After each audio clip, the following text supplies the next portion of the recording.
Olá! Você quer saber o que é o osteocondroma ou exostose óssea? Você quer saber se o osteocondroma é perigoso, se precisa operar e qual a diferença para a osteocondromatose múltipla? Então fique atento, pois é disso que eu vou falar nesse vídeo.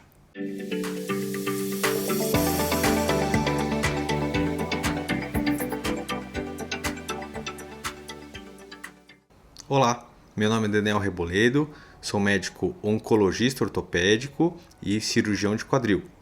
E hoje vamos falar sobre osteocondroma.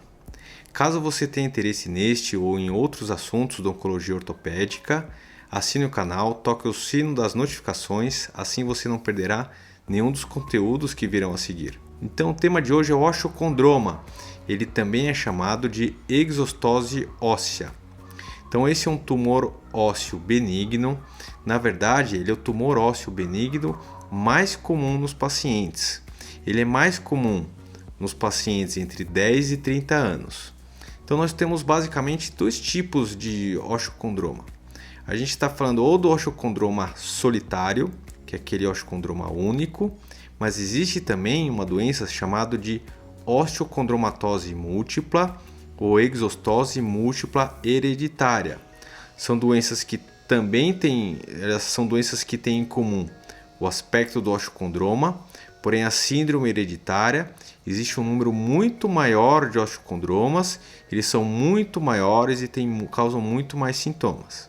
Nós não sabemos a causa exata aí do osteocondroma, porém no osteocondroma simples existe uma teoria de uma falha dessa fise de crescimento do paciente, que é o local onde o paciente vai formar osso para o seu crescimento.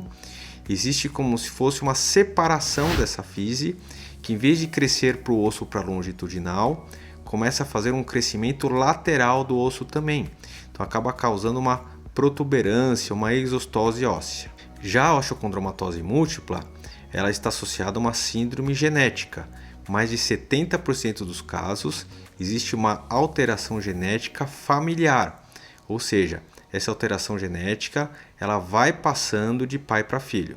Então é relativamente comum que exista uma família inteira com pacientes com osteocondromatose múltipla. Quais são os sintomas do osteocondroma? Então o que mais chama a atenção inicialmente é o aumento de volume local. Então esse aumento de volume ele continua aumentando durante o crescimento do paciente. Então até os seus 16, 17 anos, este osteocondroma cresce junto do paciente. Aqueles osteocondromas que são maiores ou que são mais pediculados, eles costumam causar dor também. Eles também podem causar bloqueio da articulação, pois muitas vezes eles estão próximos da articulação.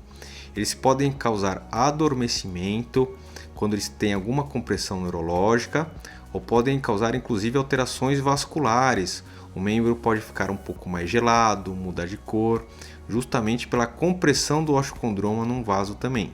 Além disso, os pacientes podem ter uma menor estatura, principalmente aqueles com osteocondromatose múltipla. Outra coisa que pode acontecer é uma alteração da fise de crescimento. Então, às vezes o paciente pode crescer uma parte do osso e outra não. Isso pode causar desvios angulares, bloqueios articulares também. Os lugares mais comuns de aparecimento do osteocondroma então, são ao redor do joelho, então os ossos do fêmur distal, da tíbia proximal. Ele também pode surgir na bacia, no tornozelo, que é a região da tíbia distal, no húmero proximal, que é a região do ombro, no fêmur proximal, na região do quadril também, assim como na escápula. Então existem vários ossos, mas os principais locais são os ossos longos. Como que é feito então o diagnóstico do osteocondroma? Então isso varia de acordo com o sintoma do paciente, são solicitados exames de imagem.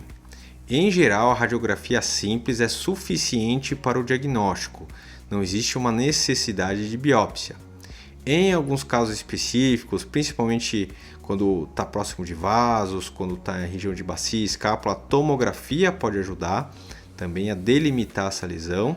E a ressonância magnética ela é útil quando existe uma proximidade com vasos ou quando existe uma suspeita de malignização.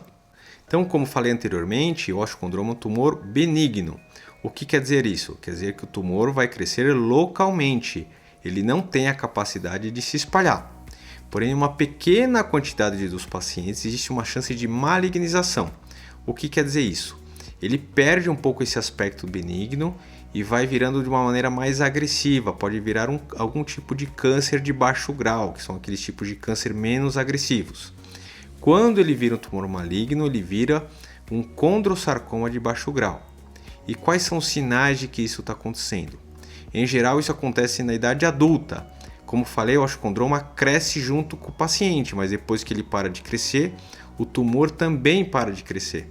Então, se existe um novo crescimento na idade adulta, uma dor que o paciente não tinha antes, isso é uma suspeita de malignização. Isso pode ser confirmado na ressonância, quando existe uma capa de cartilagem ao redor do tumor maior de 1 centímetro.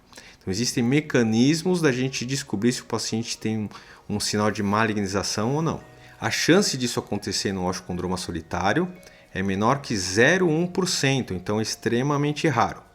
Já naqueles pacientes que têm osteocondromatose múltipla, a chance de malignização é maior porque eles têm muito mais osteocondromas. Então isso varia de 1 a 10%.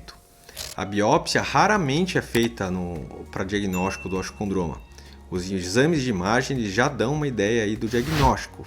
A gente acaba fazendo uma biópsia em raras situações de suspeita de malignidade. Então, o osteocondroma é perigoso? Então, quando a gente fala do ponto de vista oncológico, ele não é perigoso, ele é um tumor benigno, né? Como eu falei, a chance dele virar maligno é muito pequena, tá? Ele pode causar mais problemas de morbidade, então problemas de sintomas no paciente, que são as deformidades, os bloqueios articulares, as dores. Mas em geral, se o osteocondroma é pequeno, o tratamento é mais simples. Não confundir o osteocondroma com o osteosarcoma.